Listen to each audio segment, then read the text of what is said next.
আল্লাহ রাসূল সাল্লাল্লাহু আলাইহি ওয়াসাল্লাম মাটির মধ্যে আল্লাহ তাবারক ওয়া তাআলার প্রথম সজদা দিলাম।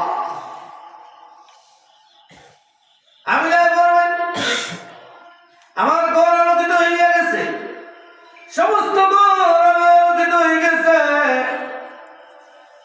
কিছু সময় পর হঠাৎ করে আমি তাকাইয়া দেখি আমার কুলোর মধ্যে মোহাম্মদ নাই। একটু সময় পরে দেখি মোহাম্মদ আমার কুলো নাই, বড় অন্ধকার হয়ে গেছে।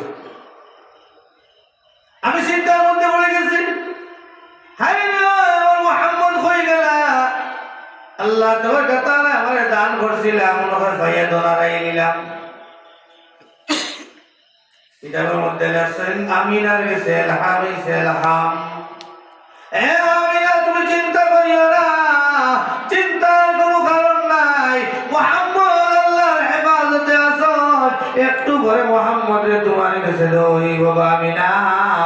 যার লাগি আসমান জমিন বানাইছি, যার লাগি লৌহ কলম বানাইছি, চাঁদ সিতারা শব্দ বানাইলাম, এই মুহূর্তে আমি জিবরাইলের কুলো দিয়া সারা পৃথিবী আসমান জমিন সব তাসয়ের করাইয়া আমি আগে একটু পরে তোমার কুলোর মধ্যে তোমার মুহাম্মদে আমি ফিরাইয়া দিয়া